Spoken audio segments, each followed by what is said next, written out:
Episode 121 of the podcast. This week we're talking about owner homework, the kind of instructions we can give them, and also helping them understand what they get for their effort.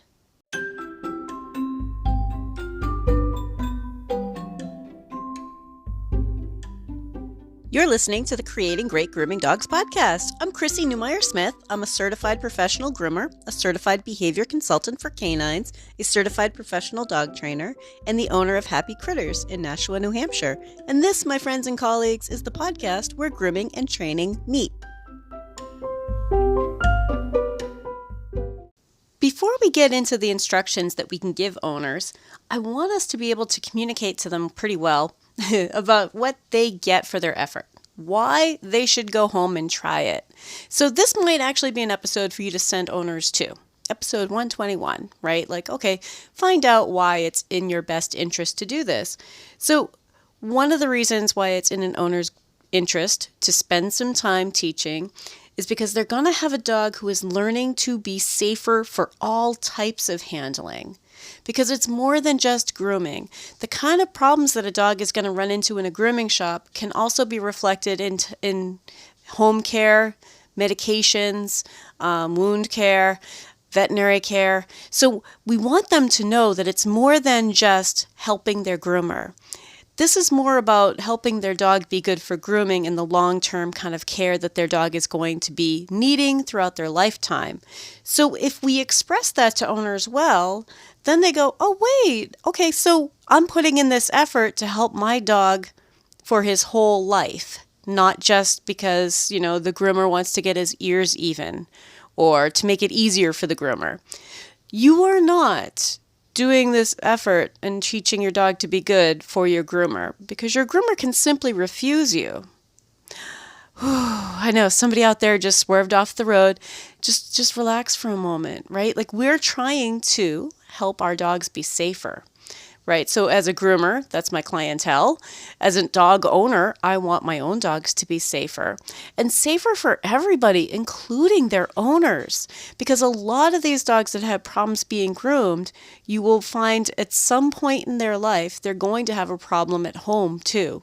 Maybe they're running around outside and they come in the house and there's like a bloody paw print. Now you need to examine that. You need to find out where they're bleeding. That is not the time to find out that it's not just a grooming problem. So owners, there's a really good reason for you to be thinking about your dog's future. Even if your dog's already 5 or 6, even if your dog's already 10, certainly we have dogs that live to be 15, 18, 20 even, right? So be thinking about if we spend some time now, that might only be a couple of years, but it might be the whole lifetime. And it's just safer for you in the long run as a dog owner.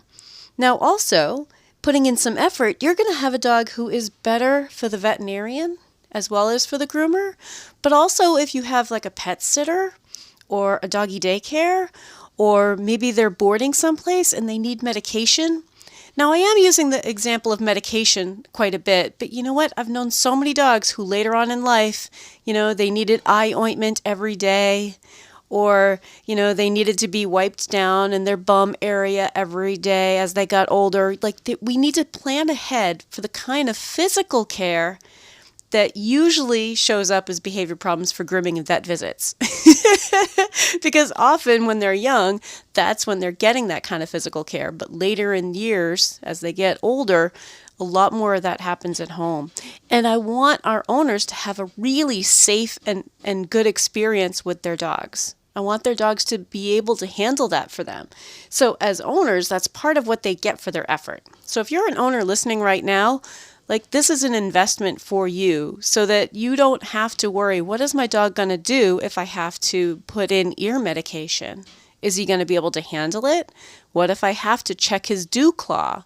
What if I have to change a bandage, right? Well, you're going to know. And this is just investing into a future, especially if we work on it before there's a problem. Right? With a dog who isn't sore, with a dog who doesn't absolutely need a medication this afternoon, right? Now, here's another one, another good reason for an owner to put in the effort. When you work with this dog and you help them be comfortable with it, calm, comfortable, and cooperative, right? You're also going to have a dog who can be groomed to perfection, right? I think all groomers want to do a really lovely job. And I think sometimes the public doesn't know that's why we get into grooming. Sure, we love the dogs and we love to pet them and give baths and do brushing and stuff, but we also like to do a nice, pretty trim, which is what our owners often want. Not always. We have plenty of owners who are like, he's a dog who's going to run in the fields all day with me, and I just want something simple to take care of, where I don't have to brush out burrs, or easy to rinse off when we've been to the beach. But even then, they want something that looks like a professional did it. Because I think sometimes owners think that if we shave them down, take a clippered down short all over, that's going to be really, really easy to do. But it's not. For a dog, that's a lot of meticulous work. That's taking a clipper or a tool or shears over every itty bitty millimeter of their body. And we should be able to do a clip down, a really, really short haircut that looks nice and even. It doesn't look choppy, and it looks like it just grows that way. That's our goal as groomers. So if a dog is well behaved for us, we can achieve that so much better. And also, you think about from an owner's point of view, what you get for your effort is also the dog who's really good for that, the dog who is a joy to groom, is always going to be a dog that groomers are like, we had an opening, and we can bring him in, right? He's not a wild card. If we get a surprise opening and you're on a waiting list, right? The dog who's well behaved, yeah, sure, we can do that. We know exactly how long it's going to take him because we know he's really stable for this. He's a really, really good, solid dog, well behaved. We know what to expect.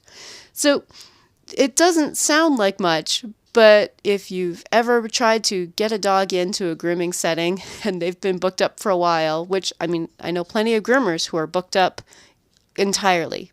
There's no wiggle room. They are booked solid, 6 months out, a year out. So if you're thinking about oh, wow, okay, so the dog who is well behaved for grooming is also more likely to be the one that if they need to squeeze somebody in, they're going to make the effort for him because it's not going to be a high risk. Now, here is another one. This is going to be a dog who is easier to keep healthy and clean.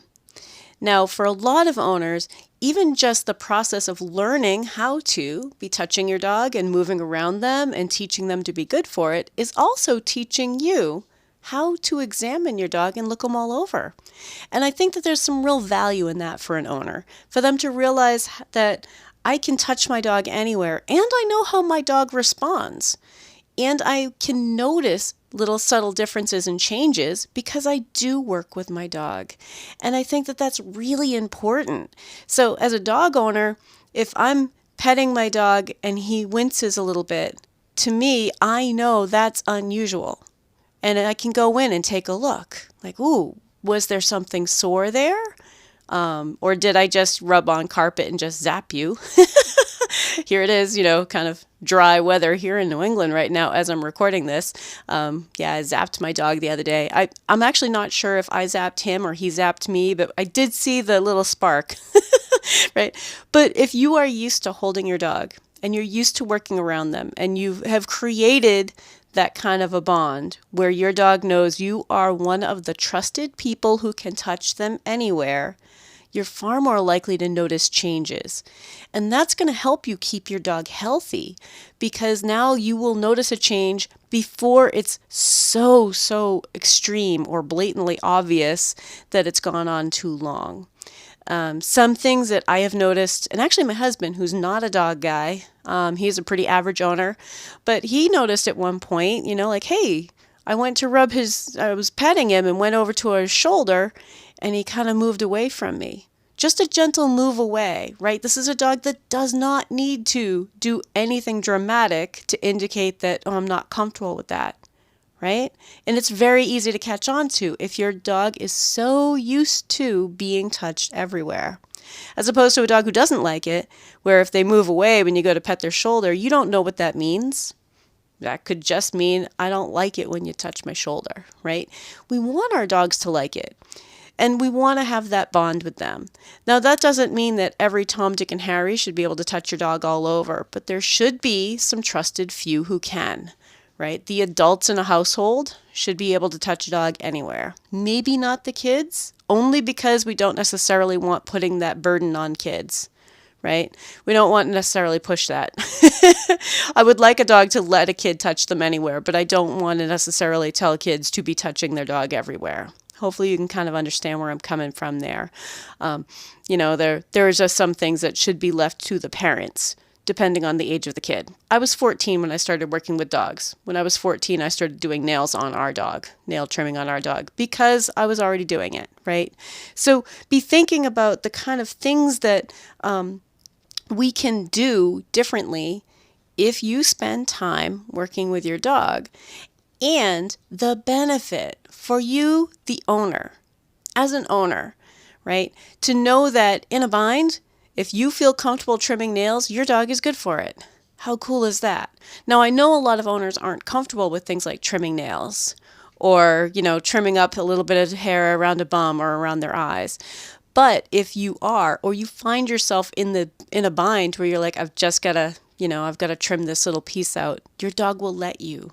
Right? There's some real value to that. And I think it's part of keeping your dog healthy and clean and being able to work with your dog.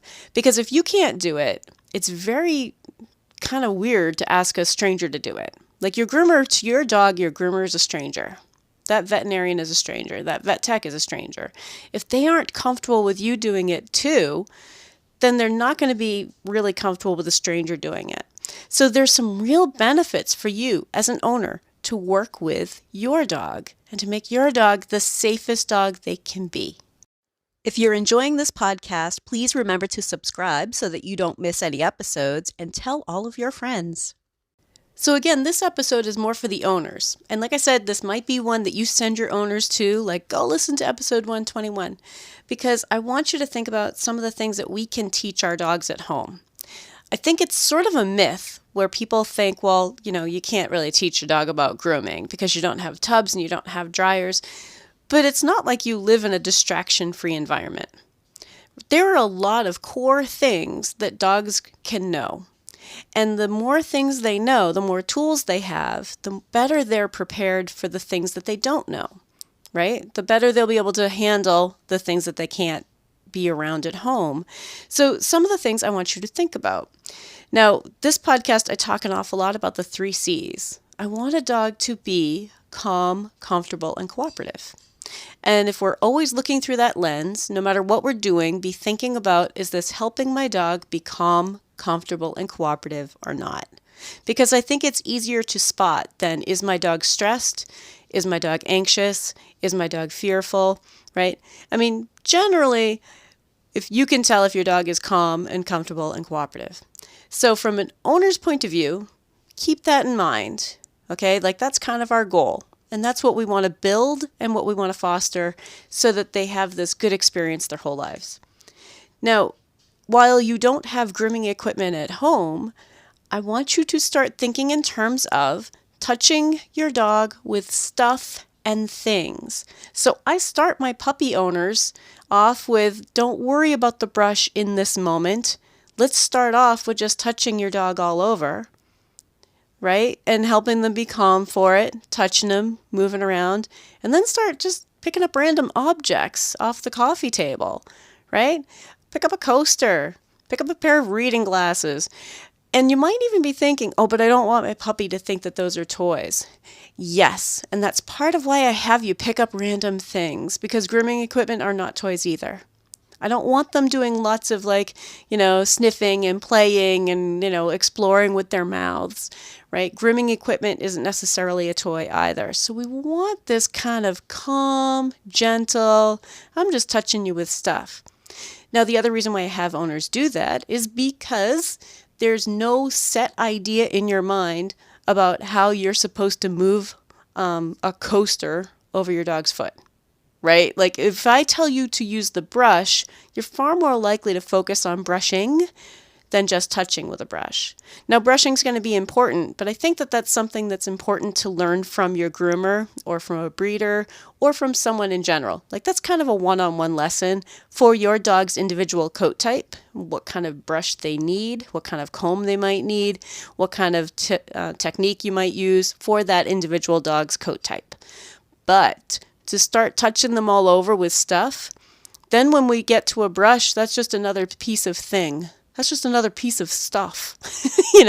If they're used to, hey, sometimes I pick up random things and I just touch you all over with it. This one's a glove. I'm going to touch you all over with a glove. And then with a pen.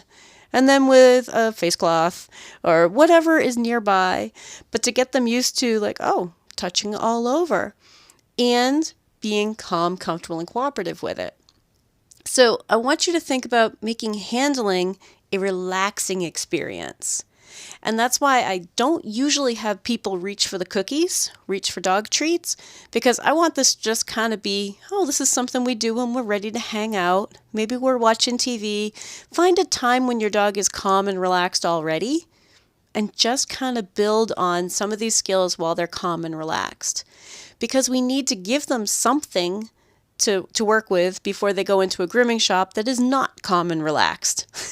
We need to build up to that. So we need to give them some experiences that make sense for that. And so if we start off while they're relaxed at home, maybe they're on their dog bed, they're hanging out, and you walk over and just start, touching them all over. So here is another one. Another thing that I think is really important for owners to know. While they're being good, end. Right?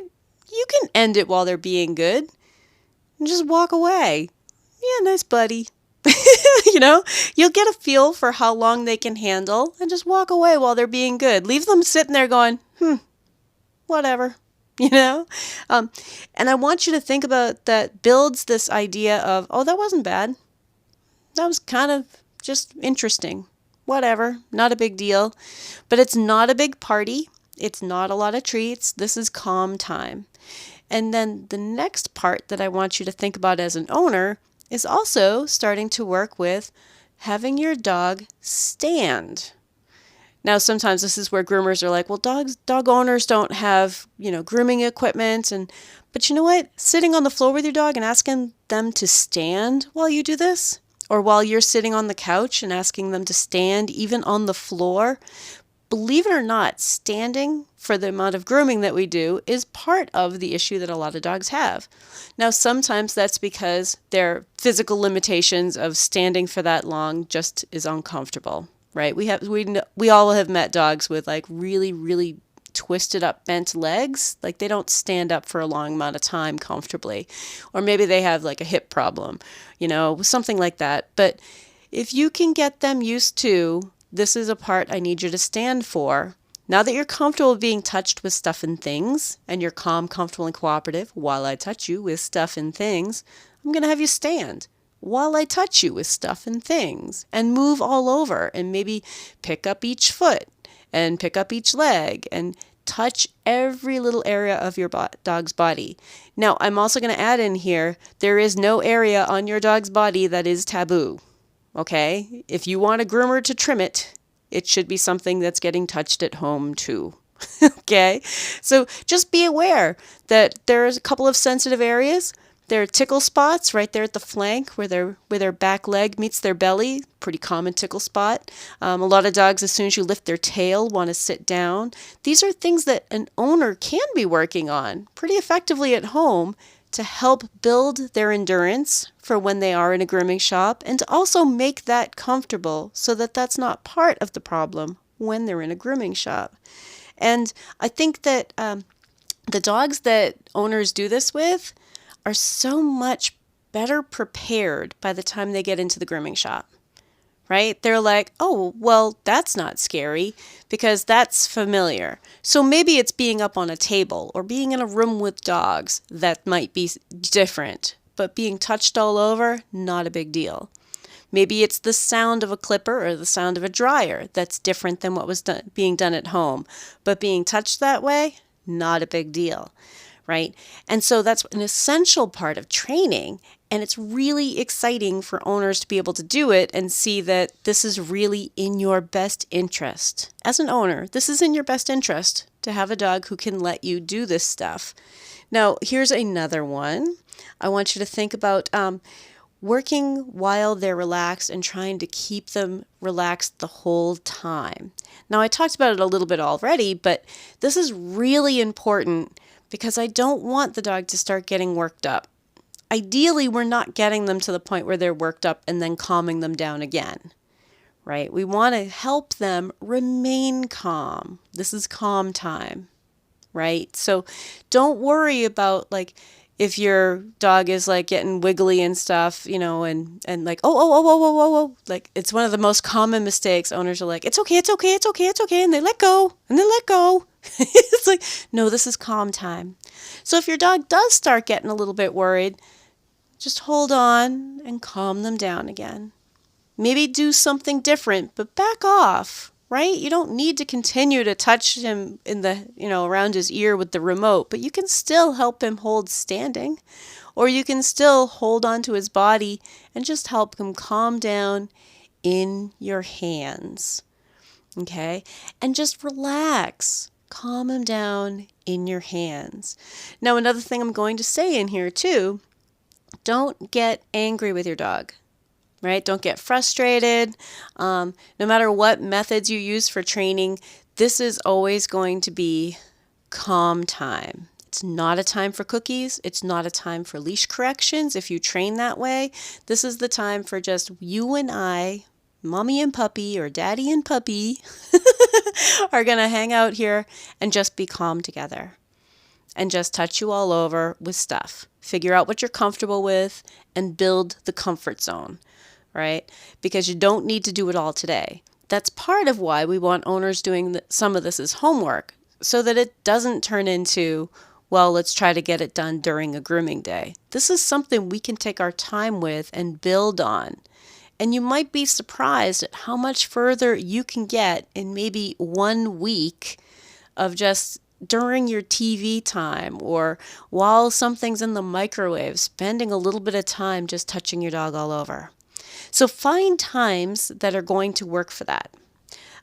For myself, I find that if I'm watching TV or listening to the radio or something, I can have something else going on in the background and just spend a good amount of time touching my dog all over. And kind of make it, I'd rather the vibe be more snuggle time than playtime, right? Make this just kind of snuggly. Like, all right, and I'm going to touch you here, and I'm going to touch you there, and build up to, I'm going to have you stand while I touch you here, while I touch you there. And you know what? You can even work on up high if you happen to have some place that your dog is allowed to stand up on. For instance, I work on my dog standing up and being touched all over, standing on the sofa, because they're allowed on the sofa. So that might be me sitting on the sofa with them and having them stand up and working on touching them all over because they are now used to it. They're ready for that part. It's not the same as the grooming setting or the veterinary setting, but do you see how that would prepare them for that? It would give them a little bit more knowledge and make it a little bit less weird when they get into those settings. Now, the other thing you can think about as a dog owner is to look into the Canine Good Citizen test, which is pretty common here in the United States, but the AKC, American Kennel Club, does a Canine Good Citizen test, which is basically like walking your dog near other dogs, letting a stranger walk away with your dog, like be hanging out with a stranger for, I believe it's 5 minutes. There are like 10 little steps. And basically they made that to kind of be the beginning of how to let your dog go to an animal hospital or a groomer. So it's another thing to look into. So like I said, this one's for the owners, but it's also for those of us who work with owners to say, hey, these are some things you can be working on. And for the average dog, this is the dog who doesn't have any problems yet, or maybe they have some mild problems, but nothing dangerous, right? This is prepping a dog in a nice, kind way, prepping them for things that are going to happen throughout their entire lifetime. Because every dog has some sort of grooming need throughout their whole lifetime. Every dog has some sort of veterinary care needs throughout their whole lifetime. And if we can plan ahead, we can help our dogs be healthier. If you'd like more information, you can find me at chrissy@happycritters.net, happycrittersdogtraining.com, or you can join the Facebook group, Creating Great Grooming Dogs podcast, or the Facebook page, Creating Great Grooming Dogs. I really look forward to hearing from you.